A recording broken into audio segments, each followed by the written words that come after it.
like holding up your phone, people don't always know you're recording. They just think you're looking at your phone. So these are even better than if you were like trying to record someone that way, because these really let you know, which is nice. So yeah, so they're called, by the way, they're called the Ergo Visions.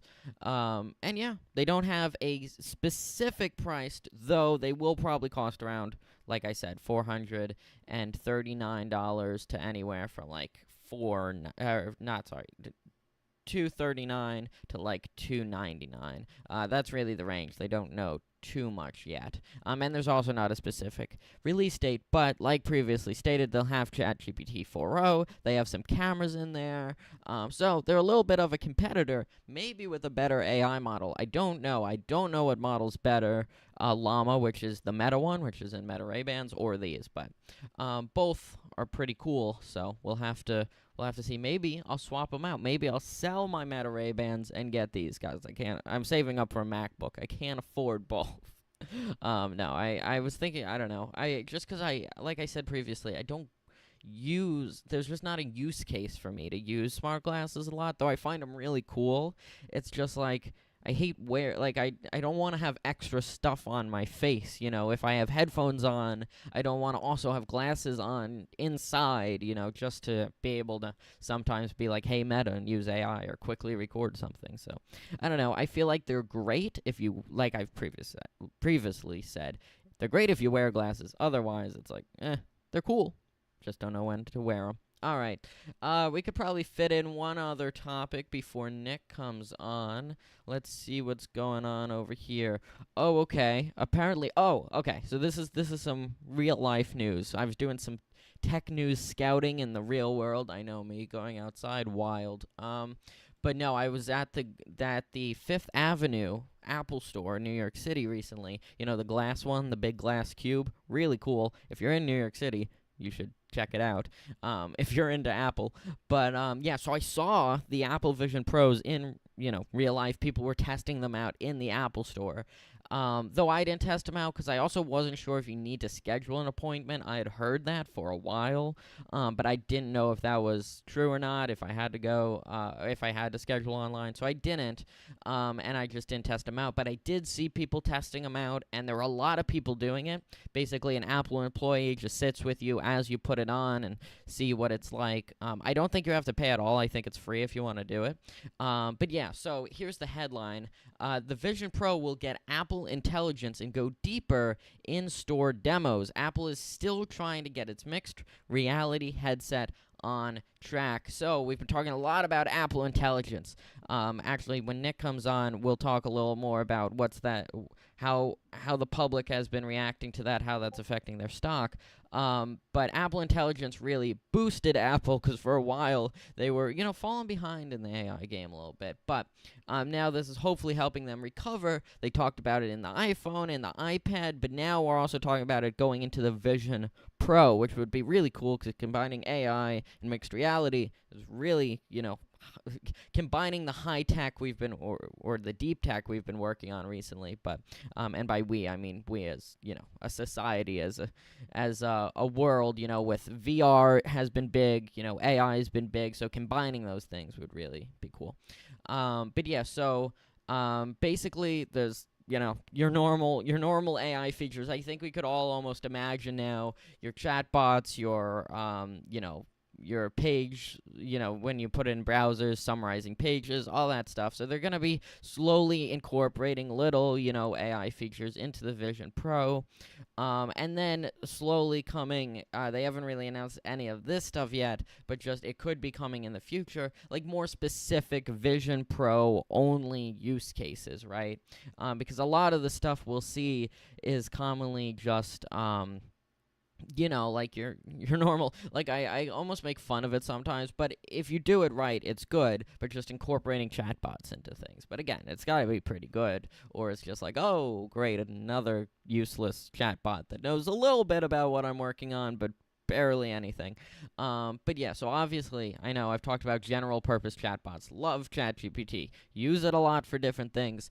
But it's like when a great example is, I believe it was Volvo, but I don't want to say specifically if I'm not fully sure, but one of those big car companies, I think it was with a V, added like a chatbot to their site, and it was so new at the time. This had to be like very early 2023, where you could like ask it, like it was not locked down at all. You could ask it to like write you code, and it would do it. And it was GPT-4 too, so it was like you're getting GPT-4 for free just by going onto their site, and it knew very little about like the cars and anything, and it was really just funny at the time. But obviously we've come a long way from that. The chatbots now, like recently a great example is Shopify's new chatbot.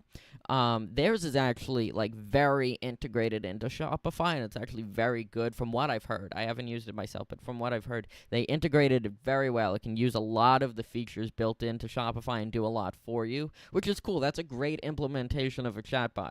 Chatbots, like I've said, do them good, they're really cool. Do them bad, and then it's like, oh, well, kind of useless here. But, what can you do, I guess? Just make better AI. That's what you can do. All right, so let's see. Yep, so that's it. Apple Intelligence coming to the Vision Pro. All right, so let's bring on Nick here. I believe he's in the Twitter space. Yeah, here we go. All right, and let's see. Let me also pull up. I gotta see what the market's doing today before we jump into the Mag 7. But as soon as Nick is ready, I'm always ready. all right. All right. So starting off today, the market's up a little bit. I'm a percent guy. I don't know about you, Nick, with points or percents. But yeah, the Nasdaq's up about 0.44%, Dow up 0.2%, and S&P up 0.21%. So starting off the day good. Not too strong, but yeah. So let's jump into it, Nick. How you doing? I'm good. Happy Monday. How are you all? Happy Monday. All right. So, what's your favorite of the Mag 7? Let's just start there. What one do you like tracking best? Honestly, they're all my favorite, but if I had to pick one, it would be Amazon. Okay. Yeah, they recently hit a 2 trillion market cap, I saw. Yes, 2 trillion. Love Amazon just because of Amazon Prime. I do have a lot of Amazon orders come to my house, so. Yeah. All right. And I also saw, they're a big investor in Anthropic. They're working integrating AI into AWS. How have you seen the market really react to their AI plays? You think they're not doing enough, or you think it's, good? What do you think? It's interesting, Andrew, that you asked that question because um, Amazon was far ahead in the Mag 7, but then you saw it got that little boost because of COVID, but then it really sunk down and now it's coming back up. And so I don't know if it's investors are trying to reward Amazon or Amazon's trying to say, hello, we've been in the AI business for a while. Why don't you reward us? And so, whenever you mention AI, it's very interesting to see how stocks perform, how they react. For a certain period of time, whenever a company mentioned AI on a conference call, their stock soared and it got rewarded. Nowadays, that you mention AI, there's the ifs and buts because of how AI has performed internally with Google's Gemini.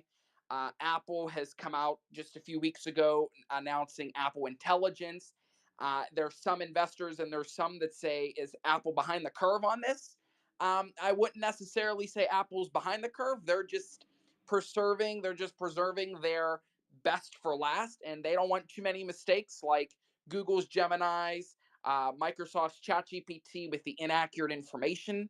So we'll see how Apple Intelligence does within the next coming weeks and months, and if you're going to be part of the iPhone upgrade, because for AI, you have to have that iPhone 15 Pro, not even just the base model. Oh, okay. Yeah, I hadn't realized that too. So that's interesting to see. Talking about Apple, how was the initial reaction to Apple Intelligence by investors? So it was interesting because whenever they mentioned Apple Intelligence, the stock actually you saw a little bit of a spike, and then the rest of the event, the stock continued to sold off. And so I don't know if Apple's intelligence, Apple Intelligence was already priced in heading into this event, or the fear and the momentum regarding AI and Apple kind of just diminished, given that this is going to create some kind of thinking for people who have iPhone 13s and 14s, and people who have an iPhone 15. They have to now, part of the Apple Intelligence, you have to upgrade. And so that is a concern. Are 200 million people going to go upgrade their iPhones just for Apple Intelligence? I'm not really totally sure. If you're due for an upgrade on your iPhone, that means by all means go out and get it. I know I'm due for an Apple iPhone at the end of this year, so technically, I will be having the iPhone 16 Pro Max when it comes out this year. Okay, and feature-wise, do you think even say everyone upgrades, right? And say everyone's on the latest update, right? Do you think that the features included with Apple Intelligence really live up to the hype as long as everyone does upgrade to the iPhone 15 Pro? It will be interesting to see what kind of features get released and how they are released. Given the fact that you have iOS 18 coming out, you have the screen mirror coming out regarding Mac, how you can do like an iPhone mirror image, and then Apple Vision. It will be interesting with Apple Intelligence. I do know that maybe Apple Intelligence isn't the biggest hype overall. Maybe it's just some of the features that iOS 18 are getting. You can possibly, I believe now, once iOS 18 is released, you can schedule text messages just like you can for email. And so, with the logos and the designs, it will be interesting to see how Apple Intelligence is played. And now, when you talk about the Apple Vision Pro, I kind of dismiss that fact, given it is almost $3,200, and I don't think one person in the United States at this point has $3,200 to go buy an Apple Vision Pro. Yeah, certainly not me. Yeah, I think most people. I've seen a lot of people actually buy it, use it, and then return it just because they said, "Yeah, it's cool," but there's really not a use case for it, and even a lot of people couldn't even afford just to buy it and return it too. So, yeah, I really think that the Apple Vision Pro is kind of just like, "Hey, look, we're entering the VR game. We have a little bit of promising technology here. We got to bring the cost down." But yeah, I think it was really just to try to jump into that space, create news, which they definitely did. We're all talking about it, whether we're buying it or not. But Right. I mean, but in China, though, Andrew, I don't know if you saw this. The Apple Vision Pro is actually going to be sold more over in China than it is here. I believe China is going to be selling it for 4,200. That's an increase compared to what it is here in the US. And I've seen videos on X from people that use this Apple Vision Pro out in public. They're just walking around with a headset on their head. I don't want to say they look silly, but it kind of raises the question, is this what America is coming to? yeah, I know. I've seen a lot of YouTube videos. Casey Neistat actually went around New York City with it on and really gave his thoughts. And I mean, like you were saying, are we all just gonna walk around now with these on? A lot of people were giving him funny looks in the video, which makes sense. When you walk around with the computer strapped to your face, it's definitely strange. But I think we're almost moving, right? This is the first few versions, but I think especially with like AR, we're moving into more of the space I was talking about earlier with like more of glasses. And if we could shrink that technology down, obviously it's going to take a long time. But like I think the future is having this technology, but more in basically a pair of glasses, which is I think that's where the future is. Yeah, it's gonna all play out eventually, and I'm not sure if that's gonna try and get some attraction regarding the stock. I just know that iPhone features, iPad features, Mac features, watch features. I mean, Andrew, I got to be honest. I have an Apple Watch. We pay for it monthly for the data and for the GPS. I don't wear it anymore. I don't know if I should be publicly admitting that live on Spaces, but I do not wear my watch anymore, given it drains my phone battery. And I don't know if maybe the watch isn't for me. I literally have it plugged in right now. I'm going to try and start wearing it. I don't know if it's going to be any benefit to me, but I can track my steps right on my phone. I can, like, do so much on my phone. Why should I add in an extra gadget that's going to drain my phone battery?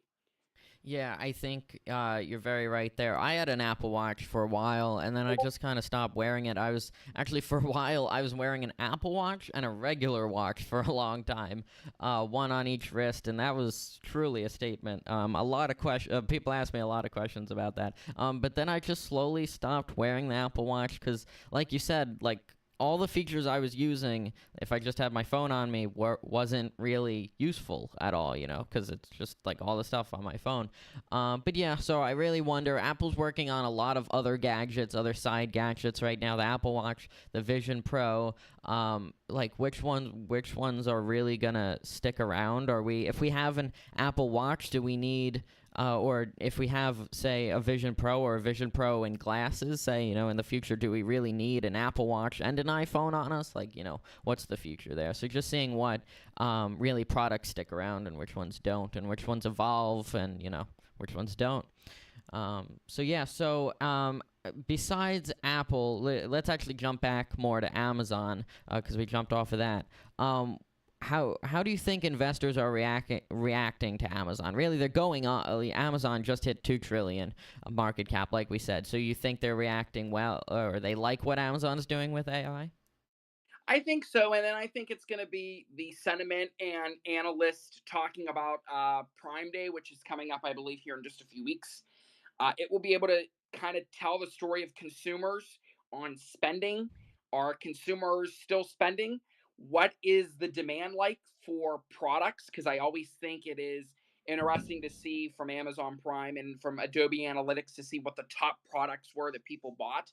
And overall, what is the theme regarding Amazon's Prime Day? Are they going to do they have enough workers to fulfill these orders? Is Amazon Prime really worth buying for the 2-day, 1-day shipping for free? Amazon Prime Music, it's going to be interesting to see as we head into NFL. Amazon Prime, watching Thursday Night Football on Prime, is it really worth it? So it's another streaming service too, getting into that component with the music, with the movies, with Thursday Night Football. Are consumers really going to continue to want Amazon, want the AI? How is AI going to shape the business regarding the logistics business and the businesses with uh, shipping and handling? Is AI going to replace workers? I think that's another uh, maybe concern or question around the street that it still hasn't been answered. Yeah, Amazon's AI plays could go in a few different directions, right? They have AWS, which is huge, incorporating AI into there, but also, like you were kind of mentioning, like how could they incorporate AI into just their operations, like in, warehouse automations and all different stuff like that. The way they start using AI could really be interesting and different than, say, an Apple or a Microsoft, who are both, just hardware and software. Amazon is really different in that aspect. So, let's see. Let's go over to Nvidia, because we've seen Nvidia really jumping around the biggest companies by market cap list recently. They were at the top for a very short period of time. Now they're back down in third with the recent, pullback that we've seen. What do you think's going on with Nvidia? This is a really good question because you can either play. I like to try and play both sides of the story here. And NVIDIA is by far, one of the best companies right now when it comes to GPUs, when it comes to the businesses with computers and the chips. But then on the other hand, you have to look at it from a fundamental standpoint. I think overall the stock has run up too far too fast, and it is a concern because you don't see a stock coming into each trading day that is up 4 or 5% or even 2%, 3% repeatedly. And so that is a concern for me. That is a concern for investors. I don't want to say, hey, NVIDIA is absolutely not willing to be able to meet these goals that they're setting. But my concern is what happens if they set out some metrics that they don't meet? Does that mean demand is slowing? Does that mean their business grow too fast, too far, too fast, I should say? Or does that just mean, well, they set some goals, but we'll get to them in the future. So I am concerned on some fronts with Nvidia and how you look at it with the metric standpoint, with the earnings standpoint, because there's a lot of companies that talked about AI, using AI, saying, hey, we're going to meet demands. They're just talking about AI, but they're not showing us the money. They're not showing us the revenues that they projected. So I'm concerned on some fronts that Nvidia has gone up too far too fast, that also set some goals that maybe they're not going to meet in real time realistically, that they're going to have to wait further down the road. Yeah, I think you're right with a lot of that. We've seen, like Nvidia's really great at the hardware they're making for AI, but if there's not enough companies really making or incorporating AI and making it profitable, is Nvidia going to keep growing? They can only keep growing if these companies are actually making a profit from all these AIs. And we really have to see how that works out. It's a very, we're very early stage in this market, and we have to see what really happens. But yeah, I mean, we saw that huge run up, for really like 2 years now, and even before that, that was just the whole Bitcoin craze too. But for these past 2 years, it's really been AI driving Nvidia. And we recently, and that growth sometimes takes a little bit of a dip, and that's what we saw recently. So we'll have to see how that plays out in the long term. But all right, so then let's go over to Meta. Meta, has all their Llama lineup of AI models, and they've also been doing some interesting stuff with their stock. They had finally issued a dividend, so I want to go into that a little bit. But yeah, so what do you think they're doing with AI? And again, like I've been saying, how do you think investors are reacting to that? Yeah, so Meta is a very interesting story. It is a different take compared to the other stocks. We've seen some issues with AI from the EU standpoint, and so the EU continues to come out and sue Meta, not just regarding AI, but all their practices with AI and WhatsApp, and the logistics, the overall concern of AI with Meta. I'm not sure how Meta is going to be able to challenge that, because there are some challenges that they're going to have to face over in the EU. And so I don't know if that's banning AI, if they have to tweak their AI model. It's going to be interesting to see how it all plays out in the courts, to see how the EU classifies it. And then from Meta's standpoint, whenever they talk about this, hopefully whenever they report earnings in the coming weeks, they talk about some of these claims and some of these lawsuits in the press release or even on the call, because I want to hear from their side of the view, their side of the story, on why they think the EU is suing them and how they're going to be able to fix the problem. Yeah, and I mean, with so many AI, it's all AI. We all know that, but that's what everyone loves to talk about. But with the Mag 7 all working on different AI plays, and AI being top of the headlines, it's really hard to compete with, the big names sometimes. With Nvidia, just not obviously they're in different markets. Meta's using Nvidia's technology, but just hitting the headlines sometimes when Nvidia is like, oh, we're doing this and this and this. Meta's kind of sometimes being pushed to the back. But how do you feel? Investors really liked when they announced their dividend. How do you feel about that? Yeah, so if I look at it on a charts, let me quickly pull up a chart of Meta and kind of just look at where I'm thinking here, because the stock does have, it's reasonably valued. It's at 502.32 a share right now. If I look at it on a year-to-date chart right now, it is up 45%. And it all started going up, believe it or not, Andrew, whenever they had earnings come February 2nd. That is really when the stock jumped. But if I look at it on a standpoint regarding the price, when it jumped from earnings, it jumped 20% on February 2nd. That took it to about 474.99. Today, as we're standing here July 1st, it's at 502 35 right now.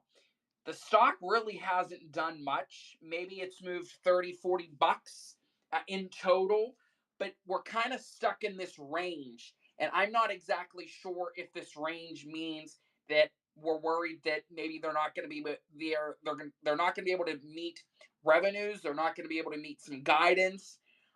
Is Meta kind of just hovering around looking at others to see how they can compete with their AI versus what they think their AI is going to look like? And just the overall business with Meta heading into an election year with the disinformation, the misinformation, WhatsApp with the legal claims of the EU. And Meta is kind of in this range. We've been in the $500 range um, since June 10th. We've been in Monday, June 10th. And so it's granted, it's up 45%. Technology's outperforming, but Meta is kind of in that boat of, hey, it's going to do good. Hey, it's not going to do good. It's in that mixed perform. I know it's still up 45%, but I would be very cautious on Meta. Yeah, and let's kind of just categorize these a little bit. You said your favorite was Amazon, right?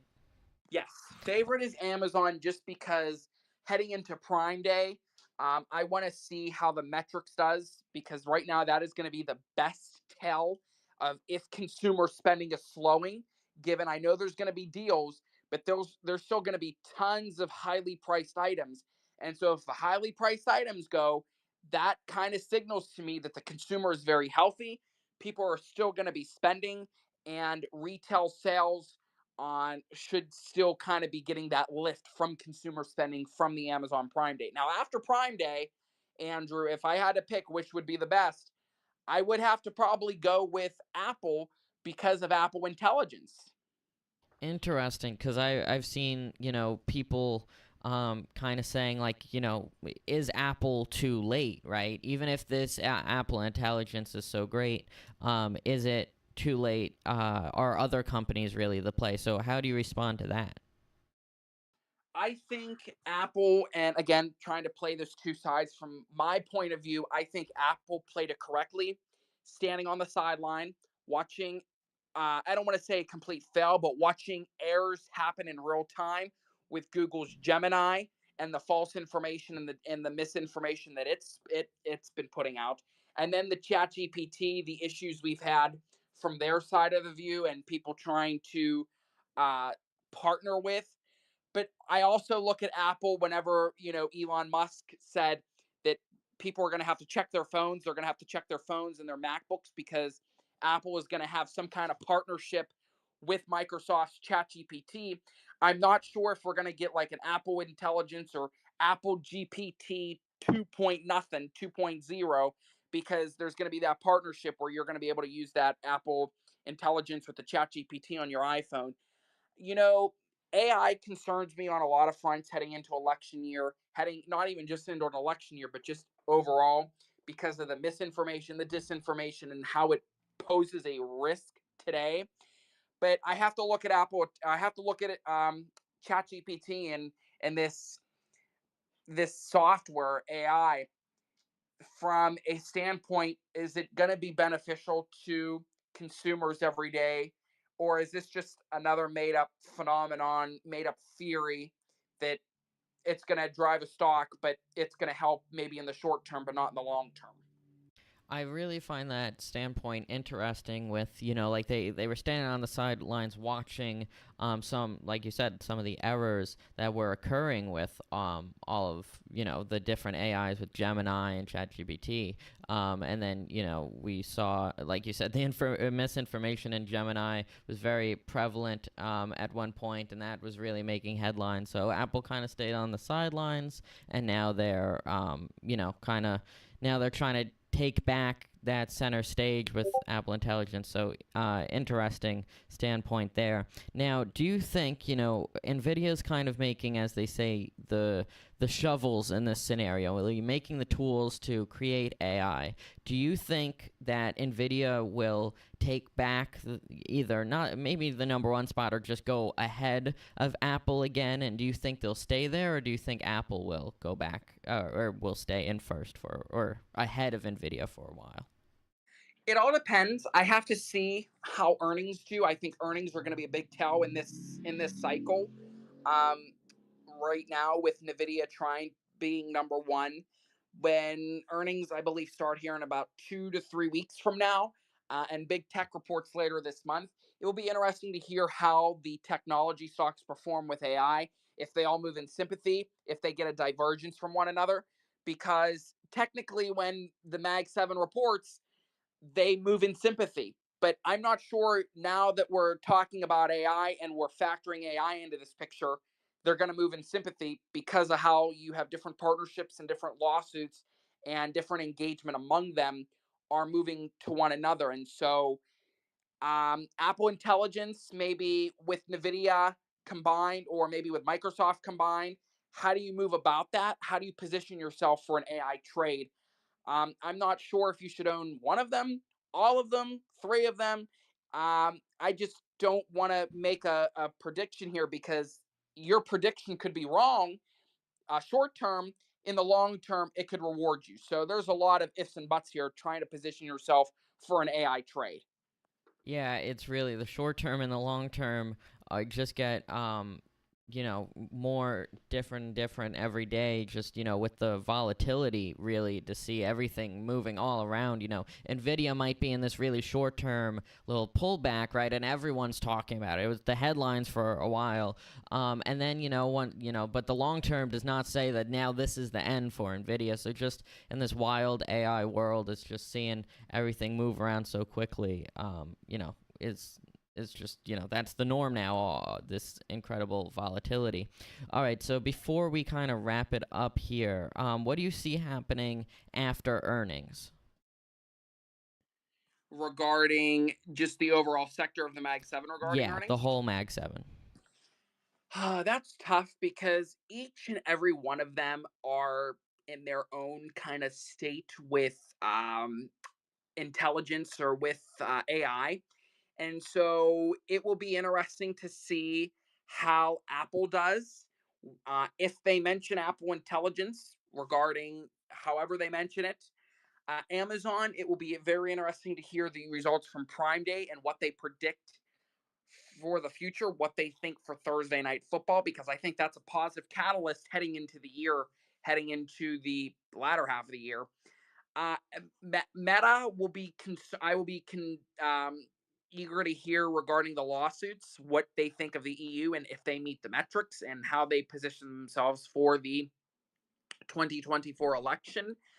And then you have the NVIDIA, the darling NVIDIA, that I'm like, how do I position myself? I think it's gone too far too fast. And I have to take the other side is I would be very cautious with NVIDIA given the upside it has each day. It's just not healthy. And so if we do have a market pullback coming up soon, that could be hit the hardest given it is run up so far very fast. It's just not healthy for a stock to be that high and that far, even after everything it has gone through. All right. Well, thank you. You've provided a lot more information than I would ever had. So, yeah, thanks. And I would love to have you back on in the future, maybe after earnings, to really see how this all turned out. Yeah, and we're always the Mag 7's always changing, so we'll be interested to see what happens there. We didn't even get to Tesla too, or really. Well, we covered Google Alphabet a little bit, but yeah. So we'll definitely more to talk about in the future. That's for sure. Thanks for having me on, and we'll be eager to come back anytime whenever you're hosting. All right. Thanks. See ya. Thanks. All right. So let's see. Before we jump into our next guest, see what's going on here. All right. Actually, let me check out the market first. See what's going on with the market a little bit. All right. Yeah. Practically where I said it was before we went into Nick. But yeah, just up a little bit. All right. Let's see if there's any big tech news headlines that I've missed in the past few minutes. No. A little more news on Facebook/Meta, or really Facebook and Instagram, violating the EU DMA rules and laws. Meta apparently joins Apple as the second big tech company to face charges under the European Union's new law. The EU has formally charged Meta with violations of its Digital Markets Act, DMA, marking its second such charge in as many weeks. The European Commission writes in preliminary ruling that the pay or consent advertising model that launched last year for Facebook and Instagram users is in violation of Article 5.2 of the DMA. All right, so basically, to sum that up and clear it up, really. Basically, we saw a few days ago that Apple violated the DMA set by the EU, and then now today we're seeing that Facebook and Instagram also went against the new rules set by the EU. Which what we're seeing a lot here is that the EU really wants to clear up a lot of the things wrong with the Mag 7 or some of the Mag 7 stocks. They had set out a bunch of rules a while ago. I don't even know how long, maybe like a year ago, basically saying, okay, this is what each company has to do to basically fix themselves up.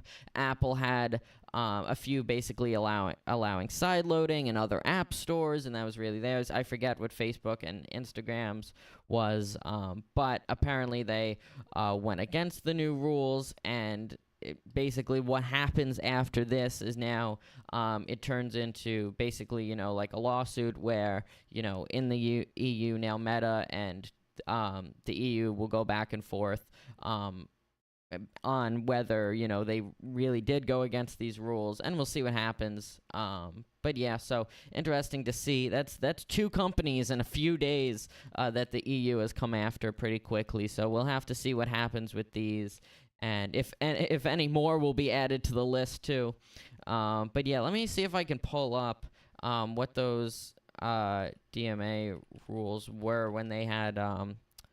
I know at the DMA, specifically for each company I was looking for, because they had laid out, like, okay, Apple needs to add in side loading, and then, and then they had done that for each company, but I can't find exactly what they had laid out there. But, yeah, so interesting to see. We'll have to see how that continues and how if any more companies get added to the list that the EU is coming after, or maybe this will be used as kind of a warning to be like, they're not kidding around, they're really enforcing these rules, so make sure you're in good condition, make sure you're not in violation of any of them, or they will probably file suit. But yeah, all right, there you go. Let's move into Timmy, who is our next guest. As soon as he just, can I promote people to speaker? I don't even know. I don't use spaces a lot. No, but I think he has to request. All right. So, so we got 2 interviews happening today, both with, some pretty cool teen entrepreneurs. Just figuring out, how can I do this? Oh, I can invite to speak. There we go. All right. I think I did it. I don't know. Approve. All right, is it? I don't know. I think I did it right. Invite? Invite. All right, there we go. I think it's all working. Timmy, are you there? I think so. Hey, can you hear me? Yes, I can hear you. All right, so how's it going? I'm doing well. Good. So I saw you're releasing, before we just jump into everything, I saw you're releasing a lot of updates with your different communities and companies. So you want to just jump in quick what you're doing with Genesis Tribe and Teen Crypto Academy? Yeah, sure. So, by the way, just some background. Teen Crypto Academy is like crypto education for teens. Genesis Tribe is a community for teen entrepreneurs.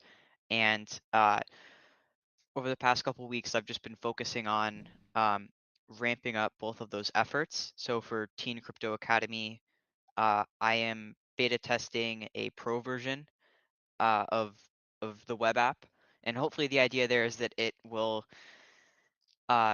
just be like the one-stop solution for teenagers to learn about crypto. So like a teenager can just hop on the platform, and we'll have courses that cover basics of crypto, have simulators, and also just like niche courses that help you understand stuff. And obviously, like, I'll have consultations and places where you can ask questions to me or to other people who I'm working with.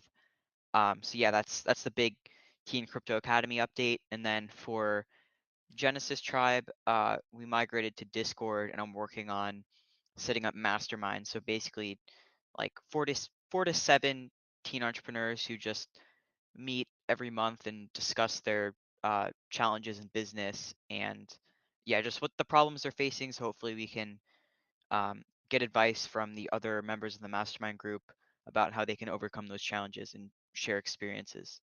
Yeah, I love all both of those, Teen Crypto Academy and Genesis Tribe, just because TSARP's obviously focused on just empowering teens, whether they're interested in tech and business. So I love seeing what you're doing with really helping teens learn about crypto and helping teen entrepreneurs.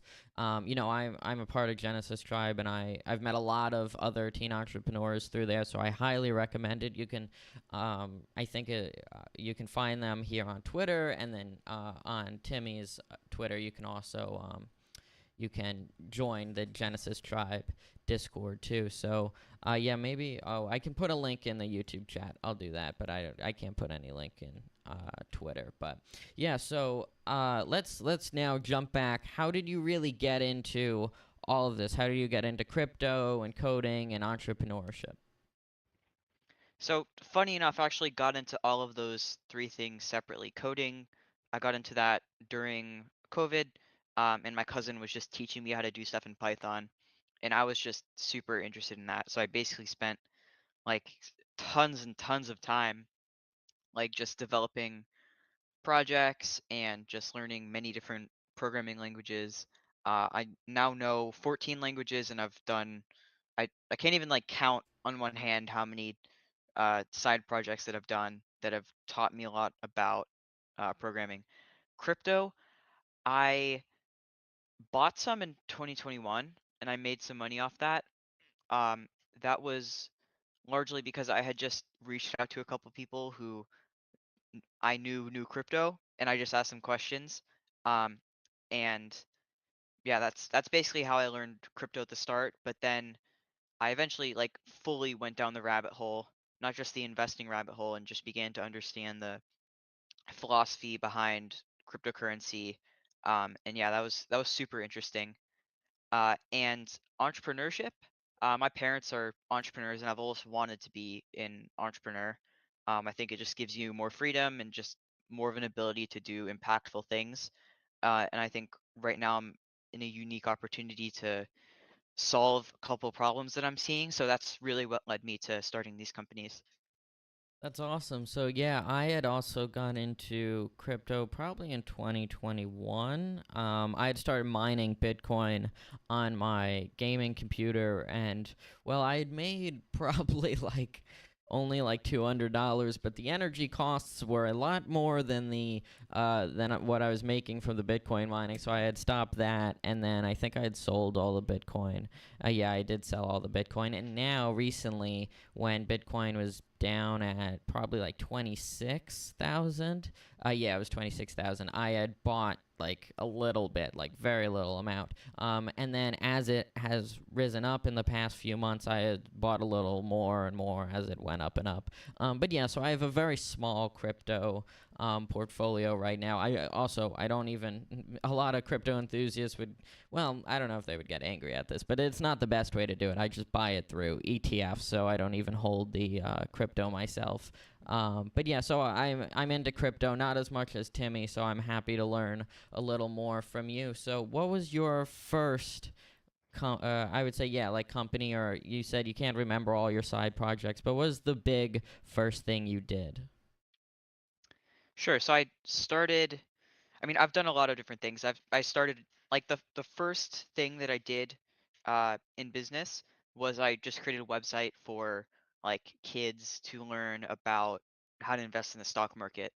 Um, and then I just did presentations at local schools, and I gained some traction with that. But then I went down the crypto rabbit hole, and so I was like, well, yeah, I mean, I have to do something in crypto. This is just way more interesting and like so much, such a big opportunity. And so I made Teen Crypto Academy, and Teen Crypto Academy has gone through like multiple iterations.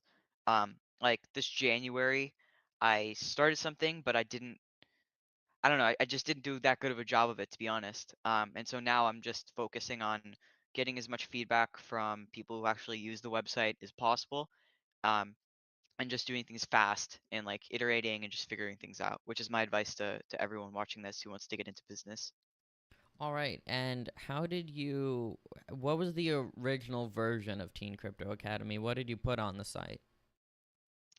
Um, it was much more basic, and it didn't have as much content on it.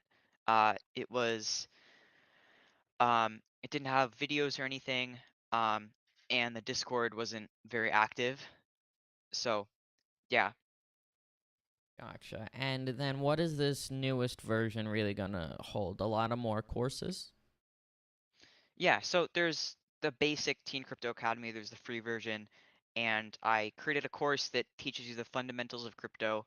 And I also created a place where you can just see our latest YouTube videos, and then also a place where you can access uh, guides on how to start using cryptocurrency.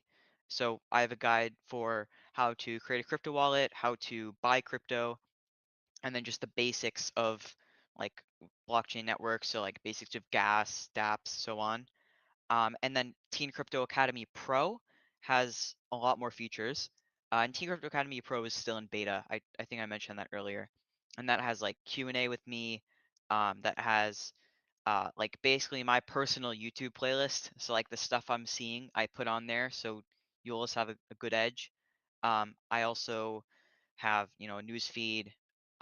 You can consult with me on there, and I'm working on courses that teach you like niche topics in the crypto space. So trading, Web3 development, how to monetize your skills to earn crypto. So like how to actually get gigs in crypto, like jobs, small jobs. Um, and so that's yeah, that's the new Teen Crypto Academy. That's awesome. And how did you start Genesis Tribe? So Genesis Tribe is interesting because so my parents are, I mentioned this before, they're entrepreneurs. They exited a business like a year ago. They're now retired. They're like 47 or 48 years old. Um, and they've always been part of this community called the Dynamite Circle. The Dynamite Circle is basically like a community for entrepreneurs who are creating location independent cash flow businesses. And so when I was little, I always went to these events, um, and I just observed everything that was going on. I went with my parents, and then I was just really inspired by like how much people really cared about their community and how valuable it was to have a peer group. Um, and so when I kind of looked for that when I was just getting into business, and I realized there was really nothing like that. There wasn't some place where you could meet other teenagers who were interested in business. And I just want to stress how important it is to have a peer group. If you have a peer group, that means you have accountability. That means there's more synergy. That means that you basically just speed up you increase your speed of iteration by like multiple times. Like it's actually a huge thing. Um, and so I created Genesis Tribe just because I was surprised that there was nothing out there, and I felt like I needed to make something that would solve that problem because I felt like it could help a lot of people, um, and it can make like a very significant impact. That's awesome. And how did you get the first users for Genesis Tribe? It was basically just the people I met on Twitter. Um, so I got on Twitter last November, and I spent more time on there than I'm proud of. Um, and I that was the first place where I was able to meet a couple of teen entrepreneurs. And then I just reached out to them when I was starting Genesis Tribe and said, "Hey, I'm starting this thing. Do you want to join? I'm gonna try and grow this." So yeah, I got a couple members of Genesis Tribe on there, and then eventually I expanded it by just getting more of my Twitter friends on there, and then eventually they invited some of their Twitter friends, and yeah, no, it's just grown like that so far. I think my next step for getting more users, more members for Genesis Tribe is just creating content on YouTube. So like interviewing people, um, like just getting people's stories and then posting that on YouTube, and that'll get me members for Genesis Tribe. Gotcha. And you also recently launched Aptoshi, and what's that for? Aptoshi is it's actually an idea that I went from idea to MVP in like 4 hours, like literally. I just this idea came up in my head, uh, which was like the app Sumo for crypto powered by a DAO. Um, and so I built the MVP in a couple hours, and it was kind of an experiment.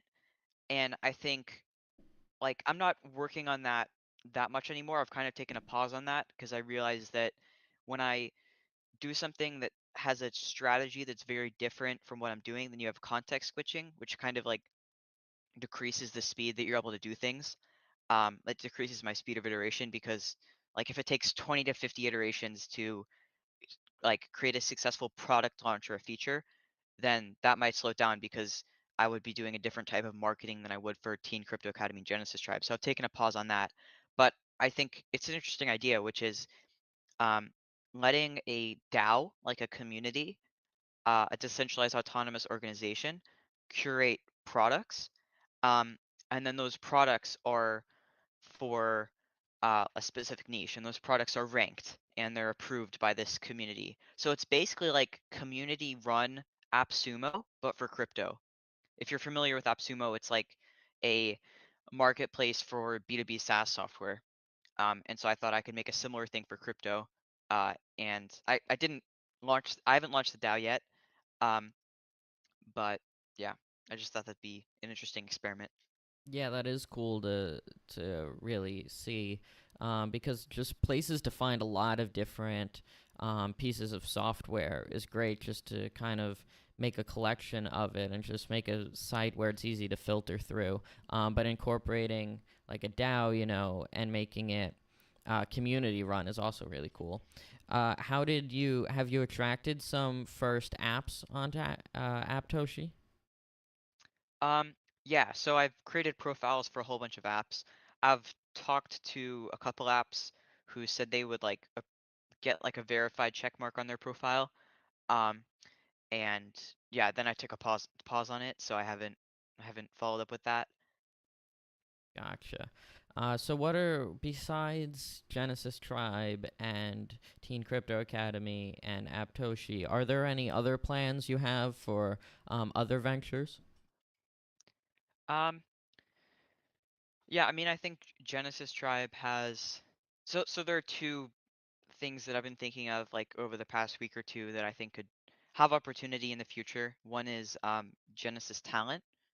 This is an idea that I had like a couple months ago actually, and the idea is create a talent marketplace for teenagers, but it doesn't have to quite be teenagers. It can be like 17 to 23, but basically just a place to find like really, really hungry talent. And I did some validation on that business idea a couple months ago, and people seemed interested, but I want to build up the network of teen entrepreneurs, and then eventually I can um, start getting listings on Genesis Talent.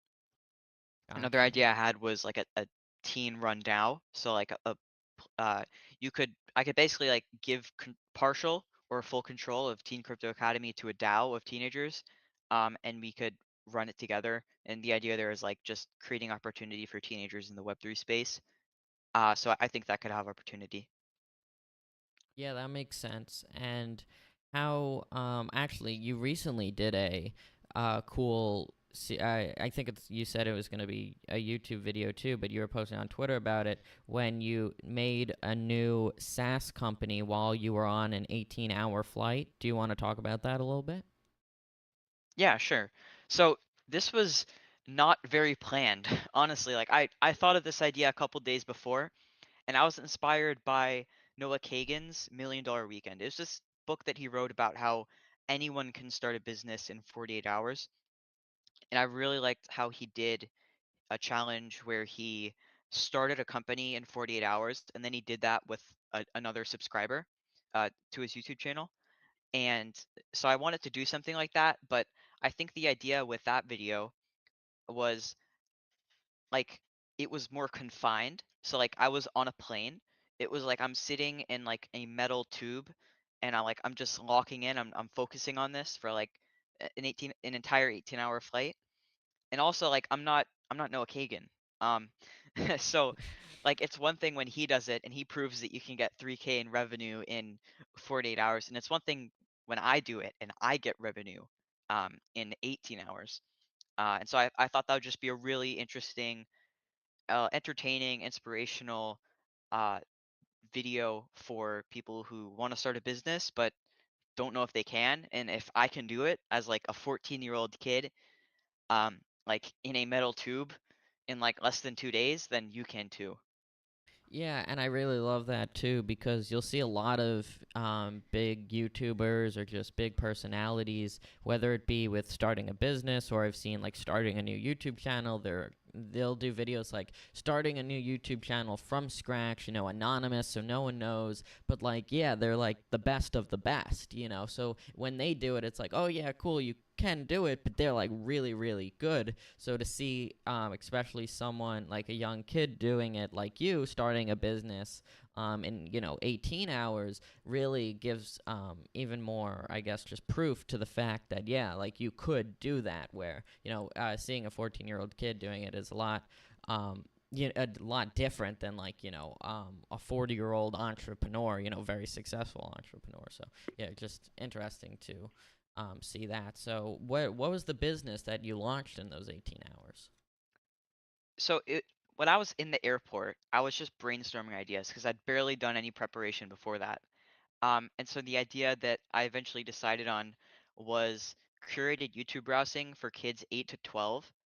And basically, like, the idea is I got validation from a couple of my aunts and uncles, family members, friends with younger brothers who have strict like YouTube regulations. So, like they can't watch every channel on YouTube, but they want to be able to watch YouTube. And YouTube Kids is like so bad. Like it just has an algorithm that traps you in there endlessly. And especially if you're a kid, like when you're 14, like you can tell if you're on Twitter too much and you can just leave your phone in another room or something. But when you're like 6 years old, then you can't do that. And parents are very concerned and they'll just take your phone away and you can't watch YouTube anymore, right? So the idea here is parent-led YouTube browsing for kids 8 to 12. So basically, you can parents can approve YouTube channels for you, and then you can watch those YouTube channels in like a similar YouTube kind of interface. Um, and so yeah, that's the idea there. And after the 48 hours or in the 48 hours, uh, were you able to get any customers? Yeah, I was. I got my aunt, I got my mom, and that's it. But I mean, those were those are my target audience. So. And during the 48 hours, were you able to build like an MVP at all or, like a website? Oh yeah, yeah. I built the MVP. Um, yeah, I know coding, so Yeah, so if you like you said, 14 different languages, you said, so obviously you have a big background in programming to be able to do that. And yeah, and I think that's one of the benefits to just knowing how to code, or even like if it's real world, like knowing how to make things, just being able to like create things really fast and just take your idea to MVP so quickly, like you did on an 18-hour flight. I think that's just so great, and that's why I learned how to code too, just because that's just so cool being able to make something from an idea. So, how I know you've said on Twitter and other places you're homeschooled, right? yeah, that's correct. And how do you think that's helped you or not helped you with building businesses and doing other stuff like that? Well, I mean, one thing is time. Like when you're at a normal brick and mortar school, then you just spend like a lot of time just kind of puttering around. And like you may not realize this at first, but I've been to a normal school and then I was homeschooled and then I went back to a normal school and now I'm homeschooled again. And it's just like you waste like insane amount of times an insane amount of time at school. Um, whereas like when you're just by yourself with your teacher or with like a couple of your friends, like doing stuff with the teacher together, then you're way more productive. You can get everything done in like 4 or 5 hours a day, and then you can spend the rest of the day just tinkering and working on stuff and exercising and playing sports. Um, so yeah, I think homeschooling has definitely helped me, and I think that homeschooling is like if you're really serious about entrepreneurship, it's a good option. Yeah, and I see how that can be too. And I've never been homeschooled, but I've had some great schools, obviously, and that have really allowed me to focus on stuff I like coding and stuff like that. But obviously, nothing to the effect of how much like a homeschool could save you time and allow you to do that more. But even just like from like my elementary school was pretty normal. You're pretty normal elementary school, but in my middle school, it was a lot more that we had, coding classes, and they really allowed for a lot more time spent on things I like coding. So I really experienced that difference.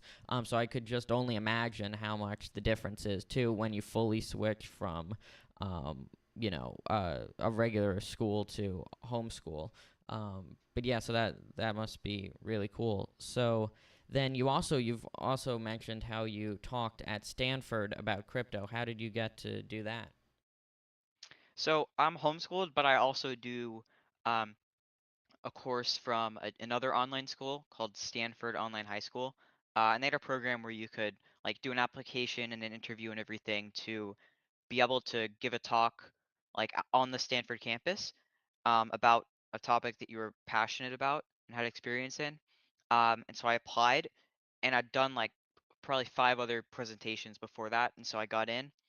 Um, and yeah, I was able to give a talk at Stanford to like 100 plus teenagers. It was super interesting, and I think um, I I kind of like when people talk about crypto, they don't usually like they're talking from a high level, like they're not going really that deep into like the actual meaning of stuff. And so I think during my talk, I was able to actually like go into depth about smart contracts and what they mean, and not like I think I did a good job of explaining stuff on there. Yeah, I see that a lot. Like you were saying, like sometimes people will explain the very high level of it.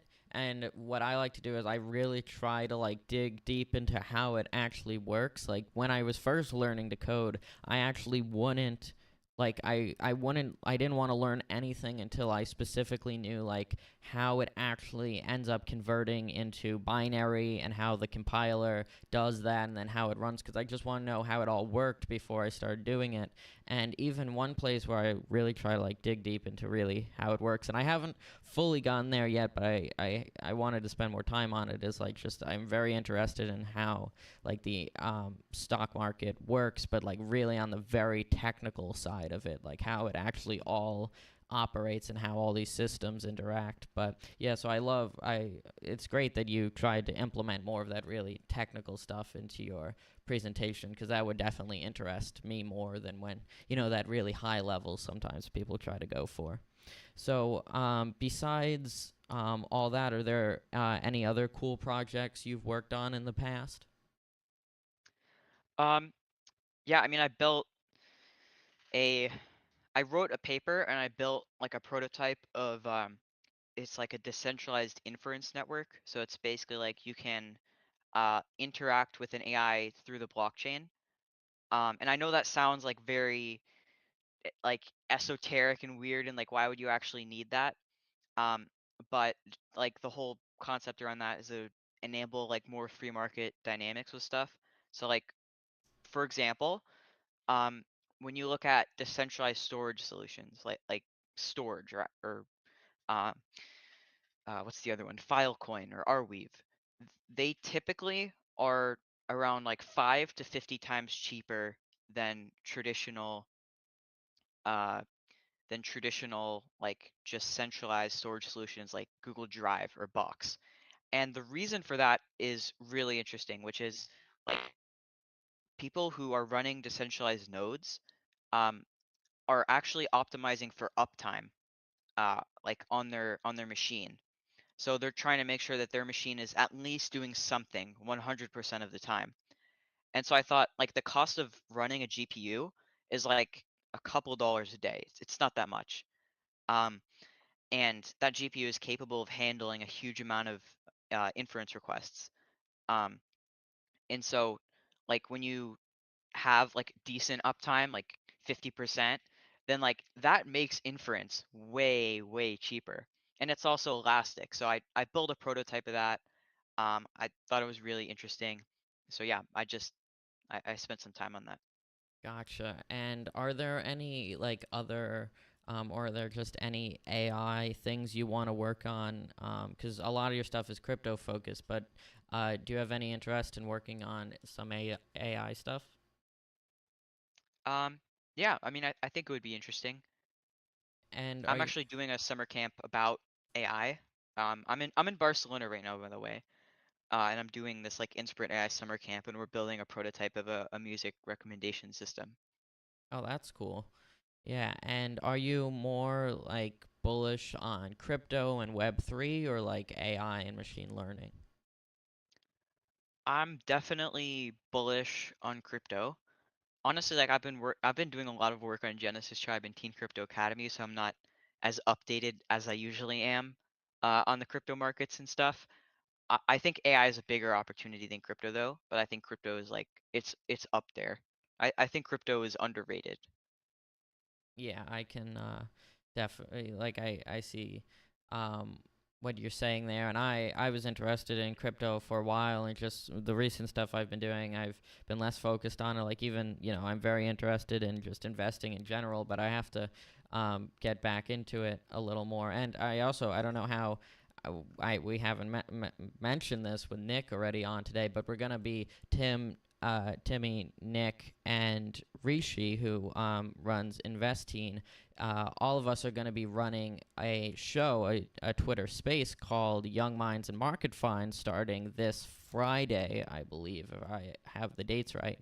All about investing for teens. Timmy's going to be talking about crypto and all that stuff and investing. And you were also recently investing in meme coins. I'll ask you a little bit about that in a few minutes too.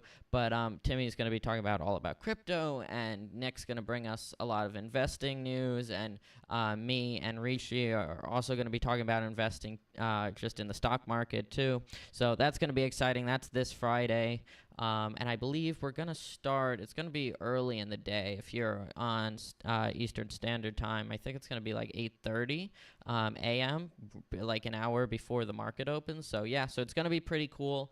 And I can't wait for that. So, like I just mentioned, you were recently investing in meme coins. How did that go?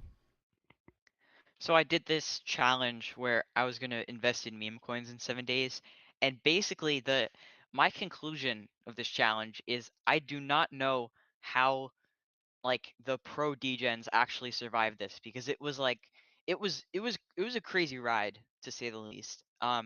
I started the first day, I got a 3x, and then I eventually got up to $500, and then I made the mistake.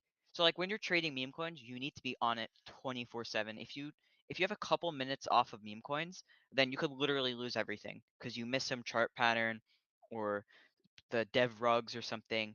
Like you have to be on there all the time. So I made the mistake of leaving my phone in my bedroom for a couple minutes and like watching some TV, and I just got absolutely destroyed. Like I went from $500, like a 5x in 2 days, back down to $200.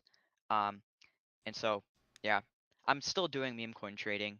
Uh, I think it's actually like a really interesting like point in time opportunity. I think meme coins could disappear like any week now, or they could mature into something different. I think it's basically my conclusion, my other conclusion is that meme coins are basically social gambling. Like when you hop on Telegram and you hop on Twitter Spaces and you hear what these people are talking about, it's a bunch of like young 20s guys who just I don't know. They just are gambling and they're just having fun with it most of the time. I think the exception is like the devs who rug and stuff, but they're usually not in the US. They're not 20 young 20s guys.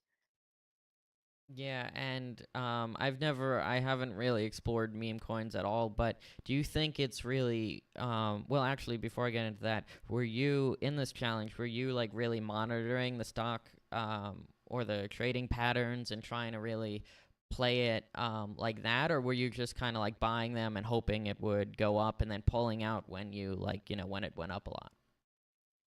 Well, I mean, I was trying to get a 10x in a week, which I won't spoil it now. But I was trying to get a 10x in a week. And so yeah, I was going pretty intense. I Gotcha. was like spending a lot of time. I mean, not like all day, but like 3 hours a day, 4 hours a day, just like on the markets trying to understand this stuff. Um, and actually, like if you make content or like are interested in making content, another takeaway from this is that challenges are like awesome to just attract new followers for your or new subscribers for YouTube or new followers on Twitter because they're super engaging. People love like turning on notifications and sticking around. So if you like making content, just try to challenge. And they're super fun as well. Like there's so many fun challenges that you can do. Yeah, I mean, I was following both of yours on Twitter with the meme coins and with your 18-hour flight. But yeah, I mean, meme coins, do you think they're more like, do you think they're really like investing, or would you more categorize them as like gambling?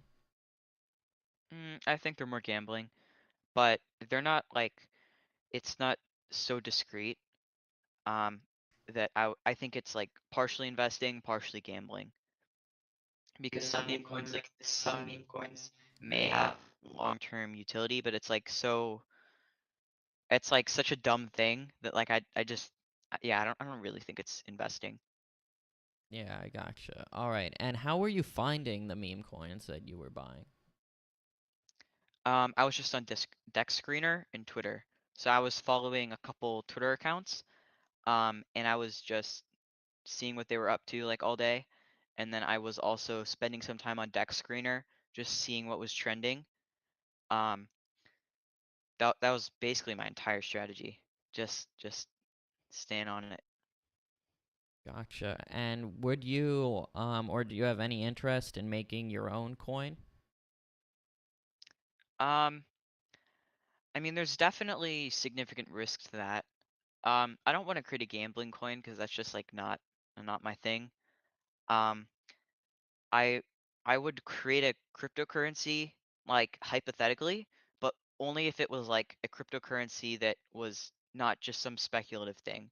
Like I would create a cryptocurrency if I felt like it was just gonna be have like a long-term value and I was going to express what it was doing clearly and not even on the spectrum of scam. I feel like there are a lot of projects that are like on the spectrum of scam and like the spectrum is very wide ranging. You can have um things which are like risky and like people acknowledge the risk but they're not really telling everyone. And then you can have things that are just like outright rugs, like just ridiculous rugs. Um but yeah, I would hypothetically launch a coin in the future. And do you have any tips for anyone trying to get into not just meme coins, but just get into crypto? I mean, I would say check out teamcryptoacademy.com. Yeah. That's one thing. Um, plug. But yeah, I mean, you can also just feel free to DM me on X if you need help with stuff. I'll help you out.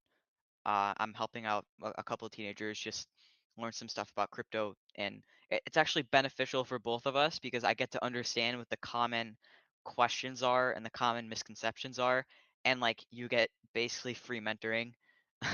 So it's like I get product feedback and you get free mentoring.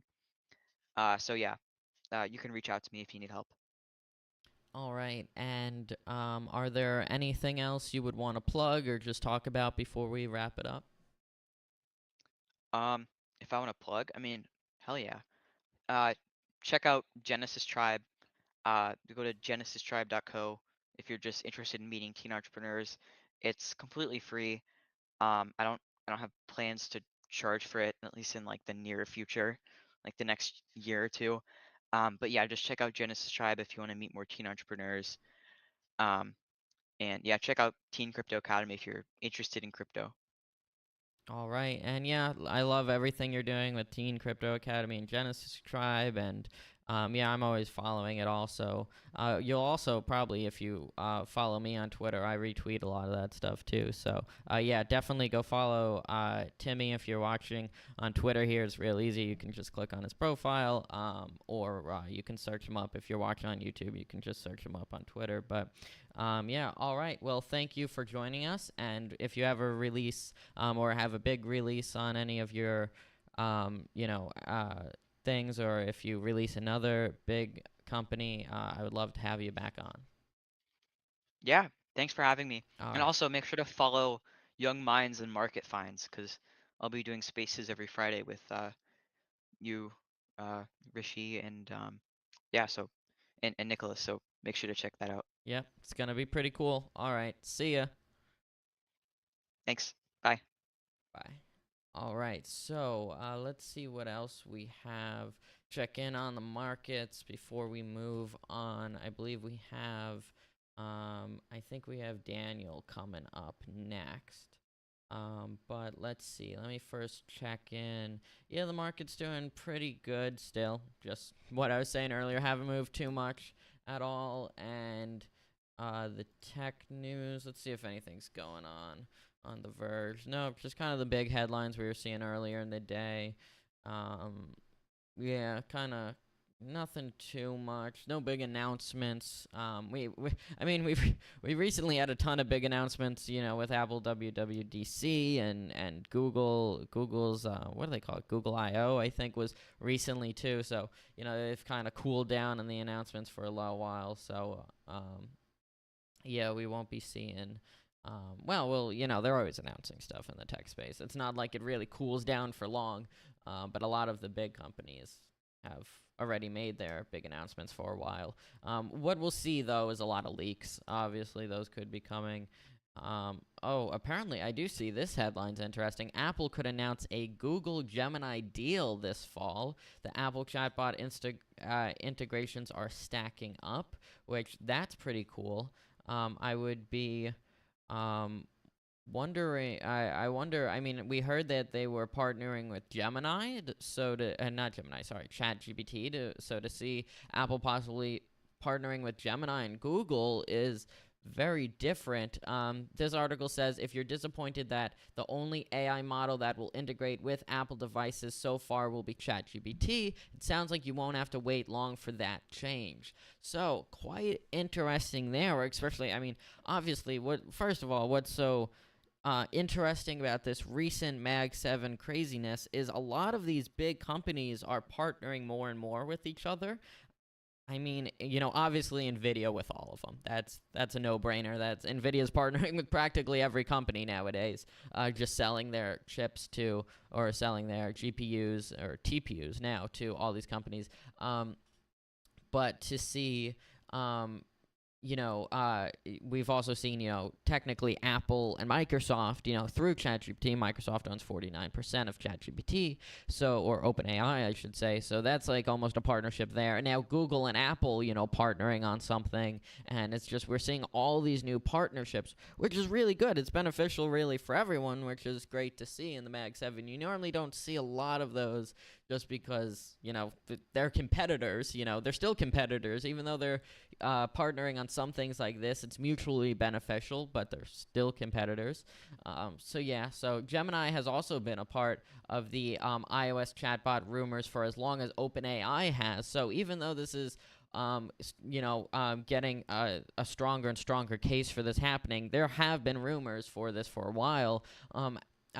Apple's software boss, Craig, don't know how to pronounce his last name, even hinted at a Google deal shortly after the keynote was over at WWDC, and even Anthropic has been mixed up in these rumors as well. So we're even throwing in Anthropic, which Amazon's a big investor in there. So it's kind of funny because a lot of these, both Microsoft and Amazon have like little startups that they're like very invested in.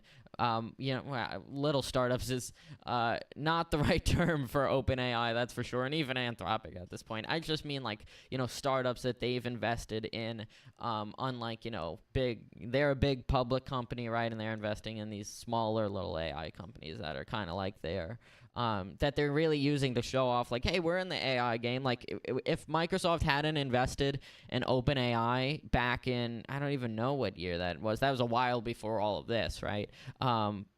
Everything would be so different. And obviously, Amazon, I don't even know when they invested in Anthropic.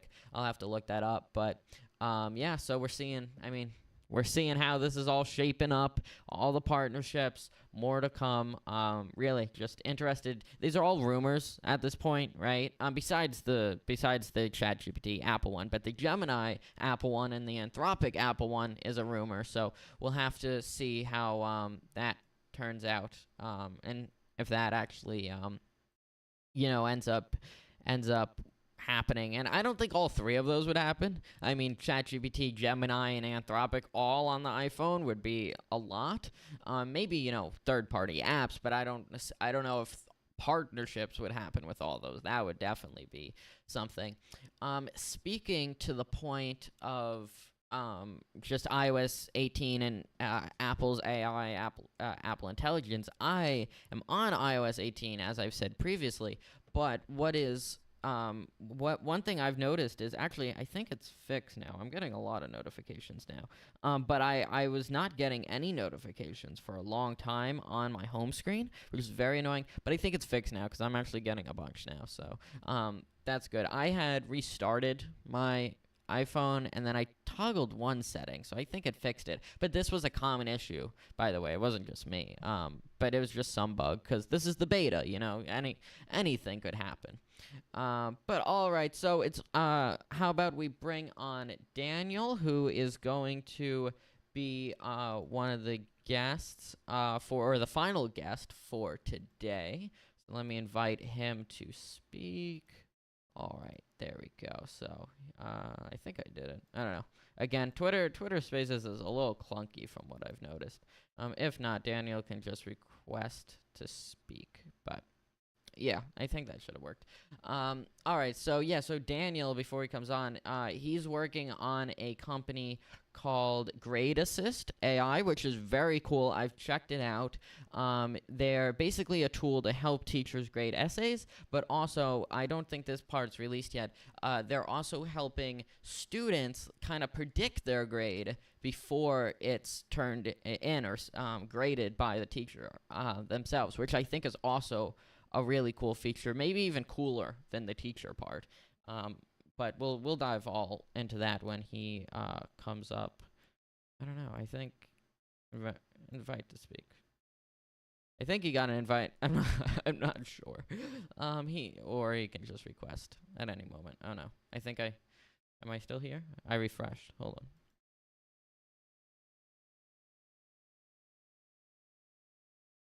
An invite. Oh no, I think I left the space for a second there. Oh, here he goes. He requested. Okay. I think I did it. Oh, can you hear me? Yes, I can hear you. Okay, perfect. Yeah, it was like stuck there for a while. Hi, Andrew. How are you doing? Good. How are you? Good. Good. Yeah, so yeah, the grade prediction is definitely really exciting on Grade Assist. Yeah, I think what's so cool about that is, say making teachers grade faster, or allowing them to grade faster is cool on its own, but it's so, the only thing students can really do now to predict their grade is be like, hey mom, how does my essay look? You think it's good, or, just try their best to be like, okay, I did all the grammar right, or, check the rubric. But all of that has its flaws, right? If the student knew how to predict their grade perfectly, they would always get 100 because they would know when they needed to improve. But having a tool be able to do that and help them with that, and be the same tool that teachers are using to actually grade the essays is just really, really awesome. So I know that feature itself isn't released yet, though, right?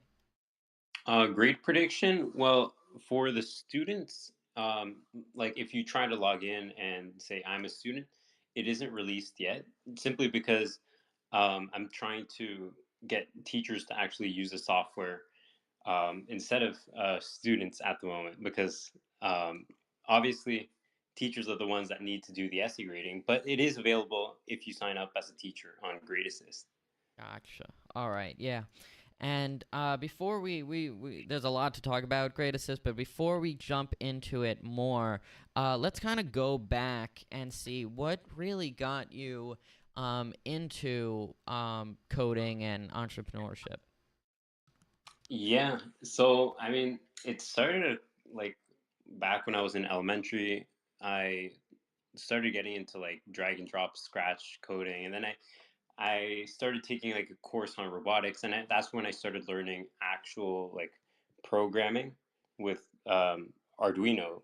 And so that was like kind of the beginning of learning to understand the programming logics for me. And then in like end of grade 7, beginning of grade 8, I started taking uh, a course on Udemy. It was like a $15 course, and that's how I learned web development. And ever since, that was kind of like the catalyst for me to start building all these different projects over the years, because like web development is so versatile. And then I also learned how to create mobile apps through React Native. And so over the years, I've found that like with the ability to code, you kind of unlock this like creativity, because you can create something where nothing was there before. Yeah, I mean, I think I was saying that with Timmy a little bit earlier. Yeah, I mean, that's what's so cool. You can take your idea from just an idea to like an MVP, even then to a full product, which is just really awesome. So, how did you come up with the idea for Great Assist? Yeah, so actually, it was last year during exam season in the winter, and I was just writing an English exam. And then when I was done, I saw the teacher had like a whole stack of 30 essays to grade. And for some reason, that year, our exams had gotten pushed back. And so the teacher had to grade all of those in just one day. And I was thinking, I mean, it was exams. And so we also had like Scantron, like multiple choice questions on other exams. And I realized, well, we have a Scantron for multiple choice questions, but why don't we have sort of an equivalent for written evaluations like essays and written responses?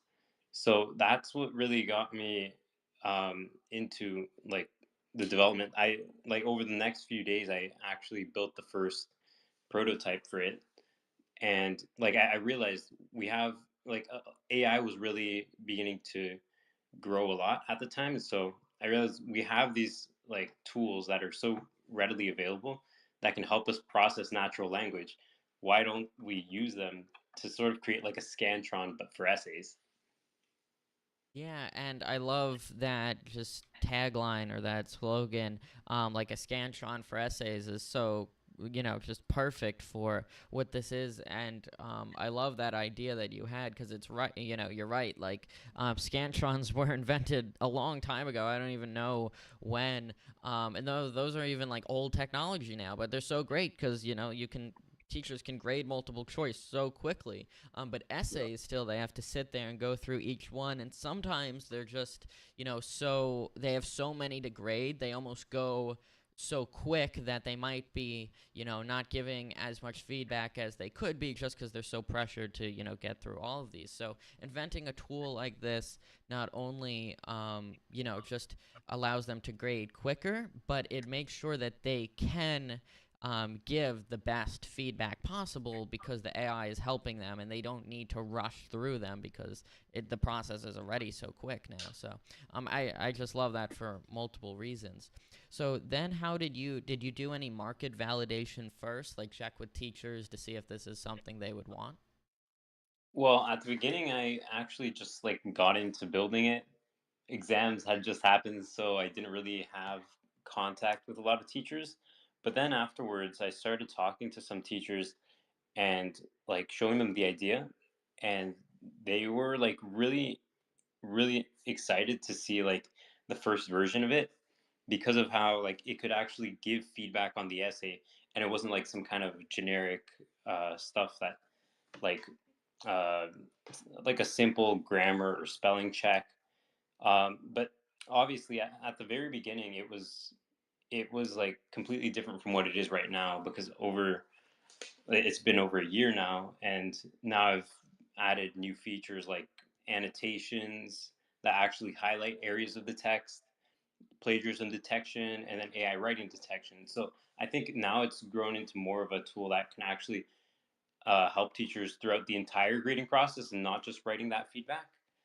But in terms of validation, I mean, I've not immediately, I didn't do it immediately when I was developing the first prototype, but throughout like my iteration, I've been talking to a lot of teachers and they've tested it and I've gotten their feedback. And so I realized it's something that teachers really want because they don't have tools to help them. And there isn't really anything out there like that. Yeah, and what one of the features that you have in Grade Assist is an AI detector, right? Yeah. And I want to hear kind of like your opinion on um like how much AI is like too much almost like because every writing piece is gonna come up as a little bit AI detected. Like I Yeah. think even there was a someone had run through like a piece of like the Bible into an AI detector and it came up as like a good amount AI detected, and obviously it wasn't. So there is definitely a place for AI detectors because obviously AI in essays, or an AI writing a whole essay is obviously plagiarism and cheating. So how much AI do you think detected is like too much or plagiarism? That's an interesting question. I mean, I've I actually have a pretty like strong opinion on AI for like academics. The like my viewpoint is if if it still allows for like the student to express their idea, I don't think it should be that much of an issue. I don't think students should get punished just because it was written with AI, but I think the whole like process of creating the work has to be considered. I don't think it's like, oh, you got 60% AI, because we've also seen that these AI detectors are flawed. In fact, like OpenAI, they had their own AI detector, but then they like took it down, and I'm pretty sure they put up a notice saying that it had like a 30% accuracy rate. And so we can't take these tools uh, like directly without like a grain of salt. So I think we're at a moment where it's too difficult to detect AI writing, and like there's going to be scenarios where students get accused of using it. I think especially in an education system that values like getting that mark instead of actually getting feedback on your work, we're going to see a lot of students using AI, but then I think the education system will have to shift a little bit to get give more emphasis to actually learning and growing and taking that feedback as more important than the final grade. Yeah, and I fully agree with what you said there and your viewpoint on AI. And I'm actually very lucky. I'm moving now, but the school district I am currently in, actually, but I'm moving, is very good with like AI. They're moving forward very fast. They've been getting a bunch of different AI programs, training the teachers on it. And I've spoken with the superintendent a lot, and he's very he knows a lot about what's going on with AI and is very open to the future. And I hope that that's seen in a lot of school districts, but from what I've been hearing, it isn't. So I'm very lucky to be in one where that is the case. But yeah, I mean, we're really coming up to a huge change in how everything is going to be done in schools, and I just wonder how long it's actually going to take for that transition, because AI is so good to the point, like you were saying, it's so hard to detect. Like even like you were saying that OpenAI's own one was like only 30% accurate. Like they're the ones who made ChatGPT, so you would think theirs would be the best, and they could only get to like 30%. And it doesn't even matter like if it's undetectable. If it's so good, right? Should we really still be focusing on teaching the best grammar and the best, writing styles if there are tools to do it for us? Should we be teaching more of the creativity and how to, and the important parts of papers, like coming up with what to include and, really the whole creative part? That's what us as humans are the best at, creativity, because obviously AI can do the writing part for us. So yeah, there's just a whole shift coming to schools, and I wonder how long that's going to take. But I think you're really helping on, really the cutting edge of incorporating AI more and more into schools and helping and really causing that change to hopefully start to happen. So what stage would you say is Grade Assist? Do you already have teachers using it, right? I mean, I have a couple of teachers who have used it, but at the moment, I mean, I was gonna ask you, what school district are you in, by the way? Hauppauge. It's a school district in New York. Oh, okay. I mean, I'm asking because I've had teachers test it in my school. I'm in York Region District School Board here in here close to Toronto in Canada, and it's a public school board, and so obviously, I mean, I've been actually going back and forth with them, trying to get them to like test it out with more teachers, but they have like a very bureaucratic process to adopt new technology and new software, especially when it comes to AI. And so right now, it would take like for teachers to be allowed to technically use the software, it would have to get approved by the school board, and that's why I'm actually focusing on trying to reach out to private schools. I've been cold calling them over the past few days, and because there's a like a really there's a lot of limitations in the public education system, and even though I have like the product fully ready, teachers have used it and they love it. It's really difficult when they're not actually allowed to use it, and like they obviously won't pay for it out of pocket in the public school board, where like they're not getting paid as much as they would like to. Yeah, and that's very interesting to hear because, like, my school district is so different to the point, like, if they just want to get a new piece of software, I know the process is a lot easier. I don't know how easy it is, but I know they're always adopting new pieces of software. So actually, after I was talking to you yesterday, I had messaged a teacher I'm very close with, to see like her thoughts on it and to see if she would think that like it was something that the school would want to adopt.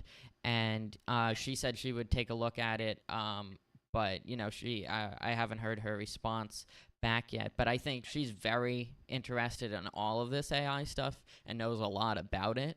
And so she'll definitely have a great opinion on if this is something the school district, my school district would be interested in. But yeah, I'd love to talk with you more about trying to get um, them to take a look at it. And because I think that is, like you're saying, a lot of every school district's different, right? Like the difference between yours to mine. But I think a lot of on Long Island, where I am, in New York State, a lot of school districts are pretty good around here with adopting new pieces of software. So yeah, maybe just expanding different regions, right? And just Yeah. like you were saying, cold calling. I love seeing your tweets on Twitter. Of like the different day one, day two, day three of cold calling schools, because I love to see Twitter series is like that. Like Timmy, who we just finished an interview with, he posts a lot on Twitter. So you and him, I love seeing both of your posts on my Twitter feed. So yeah. So how has that cold calling been going? I mean, so far, I mean, it's like the end of the school year, so obviously there's like some schools that don't respond. So far, I've gotten one teacher, one school actually, to get back to me. They said that they'd be interested in setting up a free trial, because I called them. I was like, "Hey, I have the software, and I'd love for you to like try it for free, and like we'll see if you like it. Then we can move forward."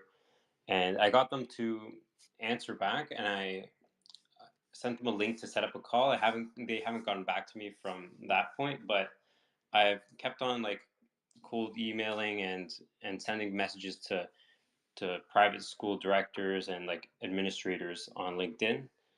I still have a long way to go, obviously, and it is always difficult to manage to like sell to schools in general. But I'm gonna keep going, and um, so like any teachers who might hear this or school administrators, like if you're interested in using the software, just reach out to me via email or something, because it's going to take a while to find a school that's going to be interested. Yeah, and just so everyone knows, Great Assist's website is greatassist.ca if you want to go visit it. And what I'll do is the reason, by the way, I know not just my school, but I know a lot of other schools around me because I've TSARP partners a lot with this nonprofit, great nonprofit called Kidoyo, which is like coding education and computer science education for K through 12 schools.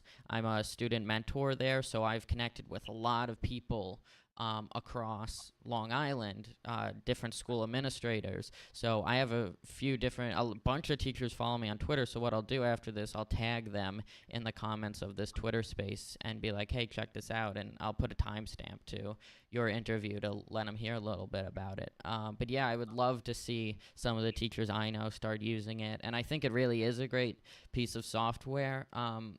Because just like like I've said, all the amazing features you have in there helping teachers. So what are the future plans? Do you have any future feature ideas for Great Assist?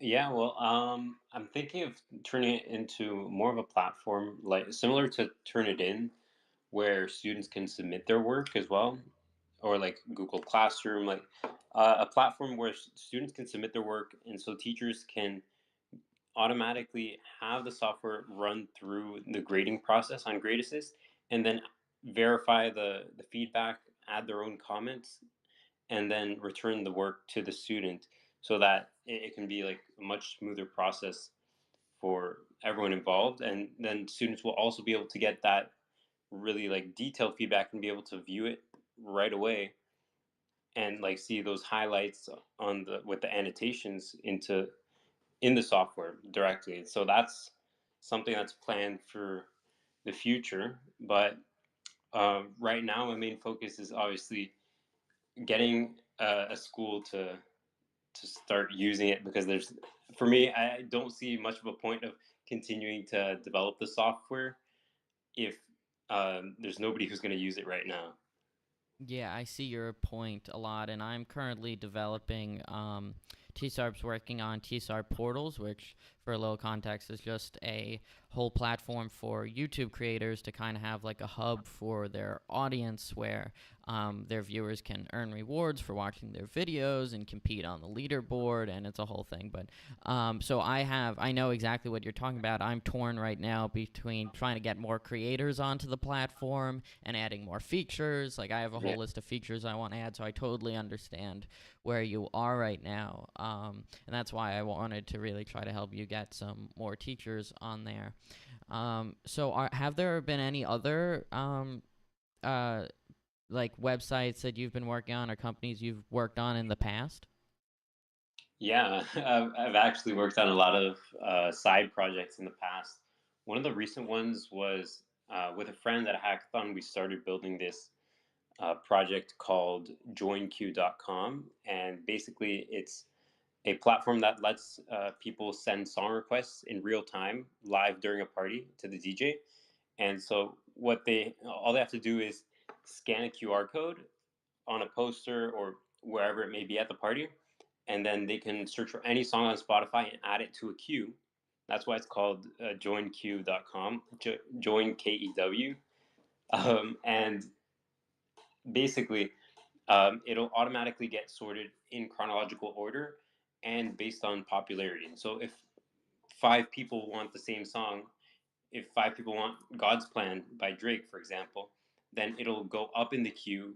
And if that's the most requested song, then it'll go to the top. And so the DJ can automatically know that people want to hear that song, and then you can move on to the next song after that. And then one feature that I added later on over the months that followed was tips, so that people can basically, if they want to hear a song in particular and they don't want to wait for their song to go through the queue, they can send the DJ a tip on their phone using Apple Pay or Google Pay, and it will automatically boost their song to the top of the queue. And so that we actually got 6 events to use the software and over 5,000 song requests in just a couple of months. That's awesome. And are you still working on that?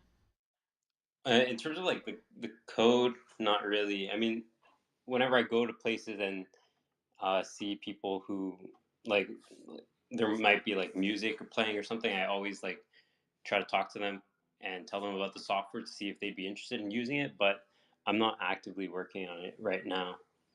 Gotcha. And actually, just by scrolling through your Twitter feed yesterday, I had seen that you had made an app called Yapper, which Oh yeah. I found really funny because I had heard the story of the guy, I forget his name, who had made Gas and TBH, which both were apps that he had made TBH, sold it to Facebook, and then a few years later made Gas and sold it to Discord, but they were very similar apps.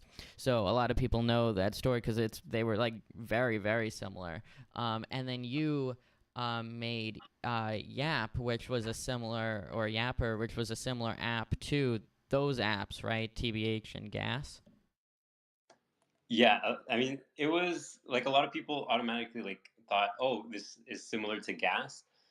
It was similar in the sense that it was an anonymous social platform, but it like the difference is that Gas like showed you polls, and it was like who's the coolest person in the grade or something, and it showed you 4 options. Whereas Yapper was more of like sort of like confessions that people could write to their school community. And so if people say, "Oh, I have a crush on like Bobby," then they could post that anonymously, and people could comment on that either anonymously or publicly. Gotcha. Yeah. So I mean, that's a very popular category of apps, like school community based apps like that. And did you see any success with that app? Well, it was a little bit difficult to grow it. There were a couple of like it did go pretty well in in the first few days.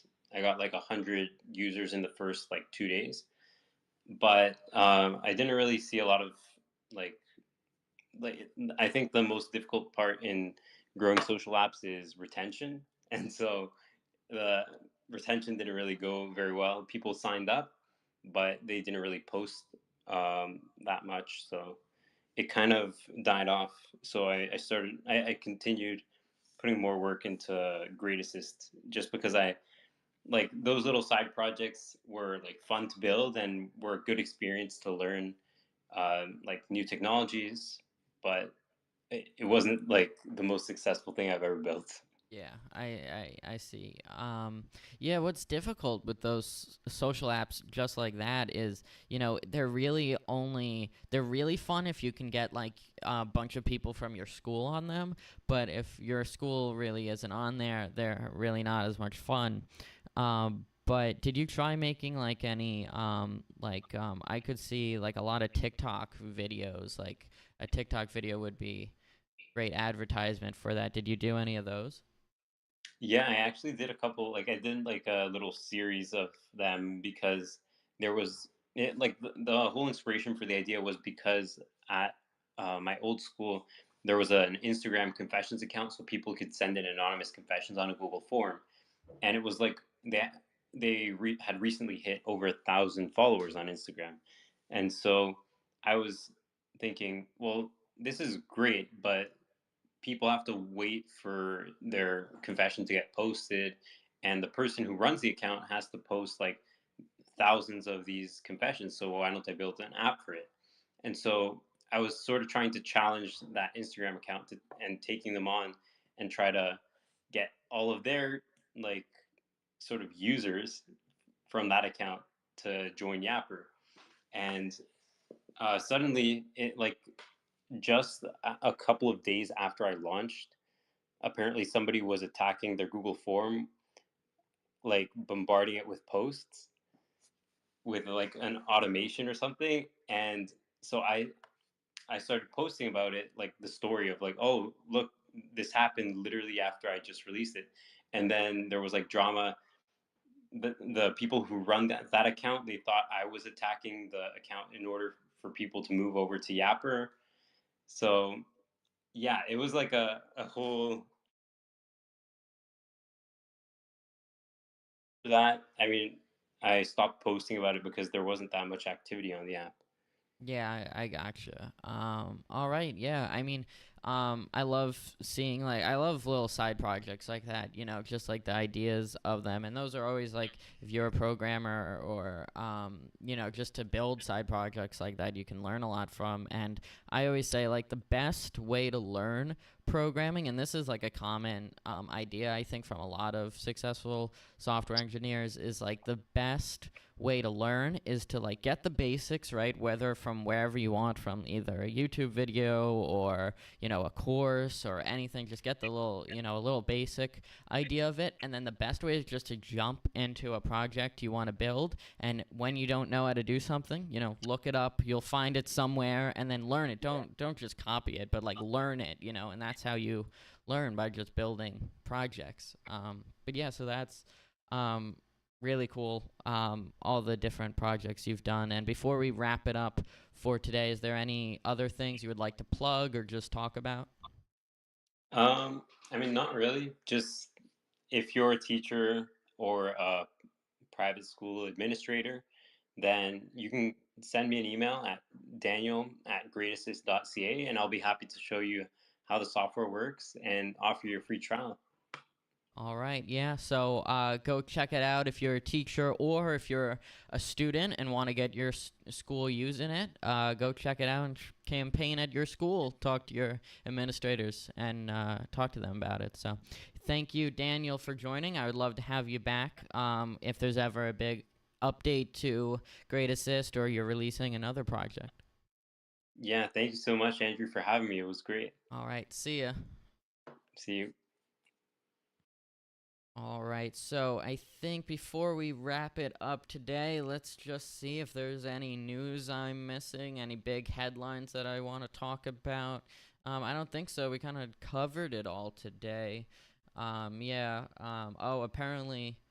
Oh, okay, this is a little bit of a topic. I'll quickly just say it.